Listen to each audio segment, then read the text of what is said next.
సాధించడమే మీ లక్ష్యమా? ఎంబీబీఎస్ సీట్ల గైడెన్స్ కోసం తప్పక విచ్చేయండి మెగా ఎడ్యుకేషన్ మేళా. ఒక దేశ రక్షణని ఆ దేశ ప్రజలు తమ చేతుల్లో పెట్టుకున్నప్పుడు ఆ దేశాన్ని ఎవరు నాశనం చేయలేరు. అదే దేశ రక్షణని కొద్దిమంది చేతుల్లో పెట్టి తాము చేతులు కట్టుకొని కూర్చుంటే మాత్రం ఆ దేశాన్ని ఎవరు రక్షించలేరని డానియల్ వెబ్స్టర్ చెప్పిన మాటలు ఈ సందర్భంగా మేము తెలియజేసుకున్నాం.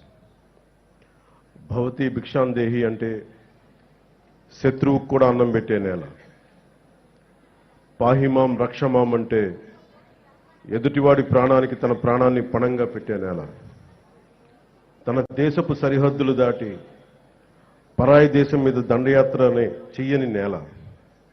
అలాంటి నేల మీద ముష్కర మూకలు దండయాత్రలు చేసిన ఈస్ట్ ఇండియా కంపెనీ బ్రిటిష్ సామ్రాజ్యవాదులు ఈ నేల సంపదలని కొల్లగొట్టిన వర్తమానంలో నియంతృత్వ ధోరణితో ప్రజా జీవితాన్ని అస్తవ్యస్తం చేస్తూ ప్రభుత్వ ఖజానాన్ని ఆస్తుల్ని దోపిడీ చేసిన ఎవ్వరినీ కూడా ఈ దేశ ప్రజలు కాలానుగుణంగా వీరందరికీ చాలా బలమైన గుణపాఠాలు నేర్పారు.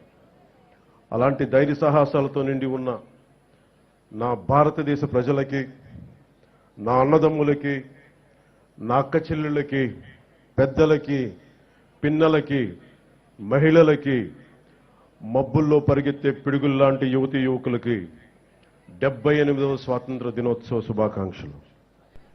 ఈ వేడుకలకు విచ్చేసిన ప్రజాప్రతినిధులు, అధికార అనధికార ప్రముఖులు, జిల్లా ప్రజలందరికీ నా హృదయపూర్వక స్వాతంత్ర దినోత్సవ శుభాకాంక్షలు.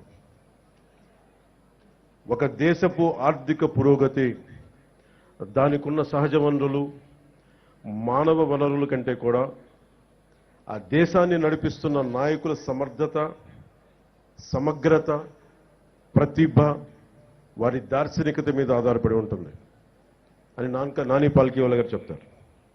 ఈ 78 ఏళ్ల కాలగమనంలో,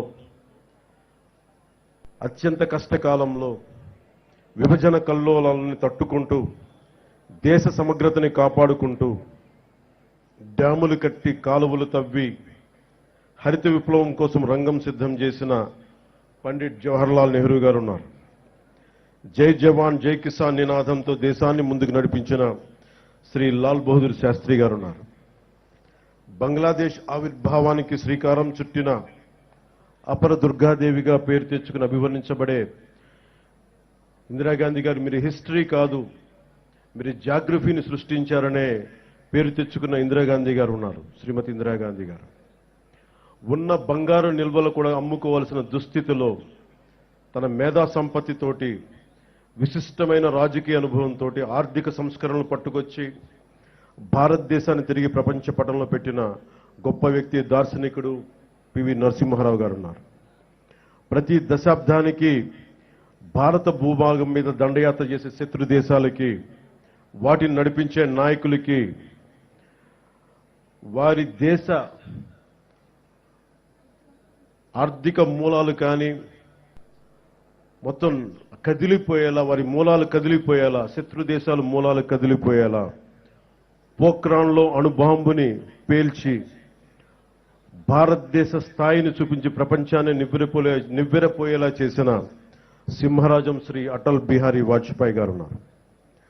ఆ తర్వాత కాలంలో కశ్మీర్ నుండి కోయంబత్తూరు వరకు ఉగ్రవాదుల పేలుళ్ళు, గోకుల్ చాట్ పేలుళ్ళు, పార్లమెంట్ మీద దాడులు, ముంబై మహానగరాన్ని పట్టుమని 10 మంది ఉగ్రవాదులు దాడి చేస్తే తిరిగి అంతా దేశం అల్లకల్లోలం అయిపోయిన సమయంలో అసలు ఈ దేశం పోఖ్రాన్ అణుబాంబు పేల్చినా కూడా ఈ దౌర్భాగ్యమైన పరిస్థితి ఏంటి అని అనుకున్న సమయంలో పాత తరం నాయకుల్లా కాదు, మా దేశం మీద దాడి చేస్తే,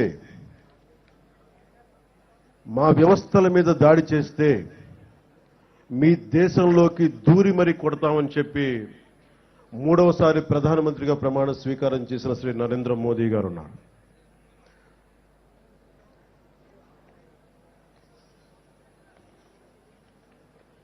ఇలాంటి మహానుభావులు ఎందరో, వారందరికీ నా వందనం. మన కాకినాడకి సంబంధించి ఎందరో మహానుభావులు ఫ్రీడమ్ ఫైటర్స్ ఉన్నారు. దుర్గాబాయి దేశ్ముఖ్, బులుసు సాంబమూర్తి గారు, అలాగే 53 రోజులు మనకి ఉపవాసం చేసి బలిదానమై రాష్ట్రాన్ని ఇచ్చిన పొట్టి శ్రీరాములు గారు ఉన్నారు.